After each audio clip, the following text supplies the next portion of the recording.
Oui. Nous irons rapidement chercher notre texte dans le livre de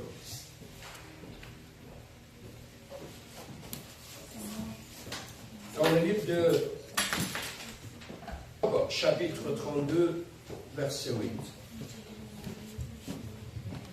Job, chapitre 32, verset 8.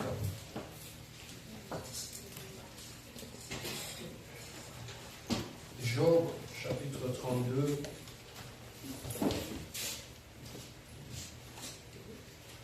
verset 8. Y a-t-il un lecteur de la Bible au milieu de nous? Vas-y, maman.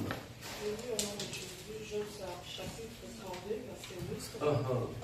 Mais en réalité, dans l'homme, c'est l'esprit, le souffle du Tout-Puissant qui donne l'intelligence.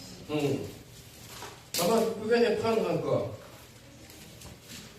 Est-ce que nous pouvons tous le lire maintenant d'un commun accord? Amen. Amen. On y va, go. Mais en réalité, dans l'homme, c'est l'esprit, le souffle du Tout-Puissant qui donne l'intelligence. Amen. Hein? Alors, ici, c'est Job qui est en train de parler. La Bible nous dit au travers de ces livres qu'en réalité, dans l'homme, c'est quoi? C'est l'esprit. Amen. Hein?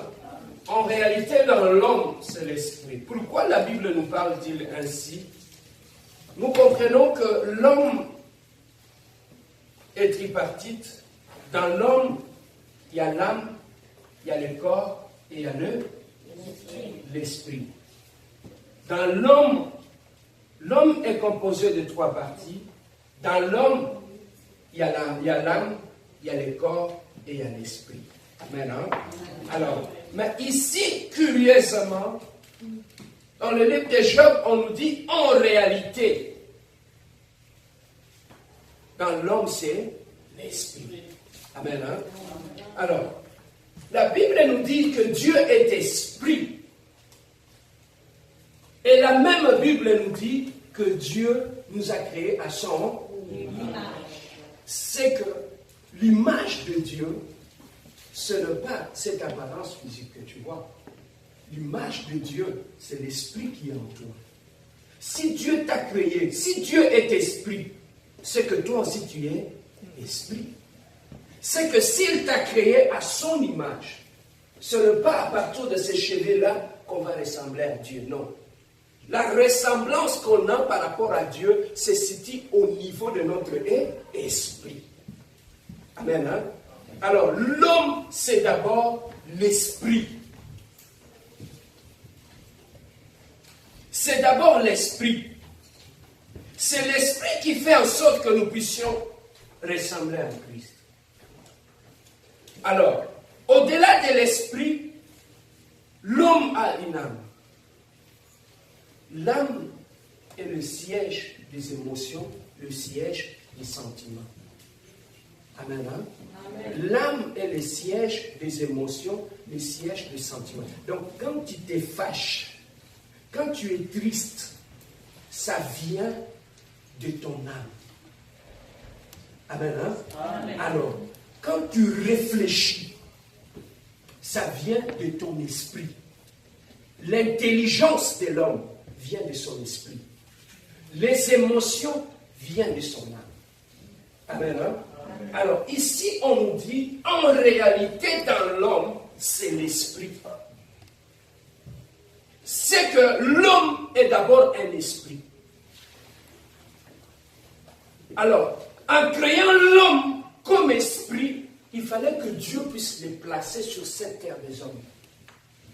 Mais pour prendre l'homme que Dieu avait créé, pour le ramener dans le monde, Dieu devait faire ce que les astronautes font lorsqu'ils vont dans l'espace.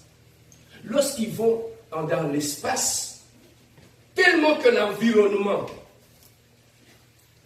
ne peut pas permettre qu'on puisse respirer normalement, car il n'y a pas d'oxygène, qu'est-ce qu'on fait? On a fabriqué une sorte de scaphandre dans lesquels les astronautes se placent dedans pour marcher lorsqu'ils sont sur la Lune.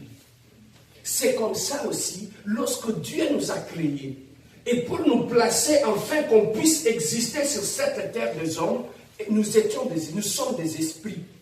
Alors, l'esprit ne promène pas comme ça. Pour que l'esprit puisse se promener, Dieu a façonné ce qu'on appelle une sorte d'enveloppe et il a placé l'esprit à l'intérieur. Donc, ton corps, c'est l'enveloppe. Toi, tu n'es pas ces cheveux-là que tu vois. Toi, tu n'es pas ces mains-là que tu vois. Toi, tu es à l'intérieur. Ce que tu vois, les yeux, la bouche ou les oreilles. C'est comme nous sommes ici dans cette maison. Pour voir dehors, on se sert de fenêtres. Amen. Hein? Amen. Donc, toi, tu n'es pas ce que l'apparence ici. Toi, tu es d'esprit. Tu es à l'intérieur. Donc, lorsque tu dis, je connais le pasteur Serge, tu ne me connais pas. Tu connais mon apparence physique. Mais lorsqu'on dit on connaît une personne, c'est lorsqu'on le connaît spirituellement. Parce que l'homme est d'abord esprit. Même lorsqu'on se marie, il est un bel homme, il parle bien, il est ceci. Tu ne le connais pas. Est-ce que tu connais l'esprit qui est dans cet homme? C'est ça qui fait que nous échouons dans le mariage. Parce que tu as épousé l'enveloppe, mais tu ne connais pas celui qui est caché derrière cette enveloppe. C'est ça qui fait que lorsque vous habitez dans la même maison, comme tu ne le connais pas, tu l'apprendras à le connaître dans le foyer. Et comme vous ne vous connaissez pas, c'est là que le combat commence. Amen. L'homme est d'abord, en réalité, l'homme est esprit. L'homme est d'abord esprit. Pour connaître l'homme, comme nous pouvons voir lorsque nous allons à l'hôpital. Bien aimé, lorsque je prends le microbe, je peux mettre le microbe sur ma main. Si je le regarde avec l'œil nu, est-ce que je vois quelque chose? Non. Tu veux moi très bien là. Lorsque je prends le microbe, je le mets sur ma main. Quand je le regarde avec l'œil nu, est-ce que je vois quelque chose? Mais pour voir le microbe qui sont sur ma main, ça prend un instrument qui est spécial qu'on appelle le microscope. Lorsque je place ma main sous le microscope, cet instrument va me permettre de voir l'infiniment petit qui est sur ma main. Donc, ce n'est pas parce que tu ne vois rien dans ta vie qu'il n'y a rien. Ce n'est pas parce que tu ne vois rien dans ta vie qu'il n'y a rien. L'homme est esprit. Pour voir dans les domaines spirituels, on n'utilise pas ces yeux-là. Pour voir dans les domaines spirituels, l'esprit a ses yeux aussi. Voilà pourquoi, bien aimé, dans le Seigneur, ici, Job nous dit, en réalité dans l'homme, c'est l'esprit d'abord. L'homme est d'abord esprit. Placé dans l'enveloppe, et bien aimé qui est la chair. Alors, l'esprit qui se met, lorsque nous prions, ce n'est pas le corps qui se met en contact avec Dieu. Ce qui se met en contact avec Dieu, c'est ton esprit. Voilà pourquoi la Bible est claire. Il dit, le temps est venu où le vrai adorateur adoreront l'Éternel en l'esprit. Donc, pour adorer Dieu, l'adoration, ce n'est pas de la chair. L'adoration, c'est spirituel. Donc, Dieu ne peut qu'agréer l'adoration qui vient de ton esprit, pas de ta chair. Tu peux sortir de belles paroles, ça n'intéresse pas Dieu. Le plus important, qu'est-ce que ton esprit dit? Amen. Amen. Bien aimé, lorsque tu te regardes au travers d'un miroir, tu peux te connaître, tu peux connaître ta face, mais tu ne vois pas ton esprit. Est-ce que tu te connais d'abord? Est-ce qu'on y est dit? Papa, même la maman n'est pas toujours ok. Toujours ça va changer avec mon ami. Parce que avant de faire un bon choix, tu dois d'abord te connaître. Lorsque tu te connais, c'est alors que tu sauras qu'est-ce qu'il te faut. Mais lorsque tu ne te connais pas, c'est ça qu'on va aller choisir. C'est qu'on ne va pas. Je vais rapidement ouvrir une parenthèse. Dieu, lorsqu'il nous a créés, il a créé l'être humain. Dans chaque homme, de ses côtes, Dieu avait tiré une femme.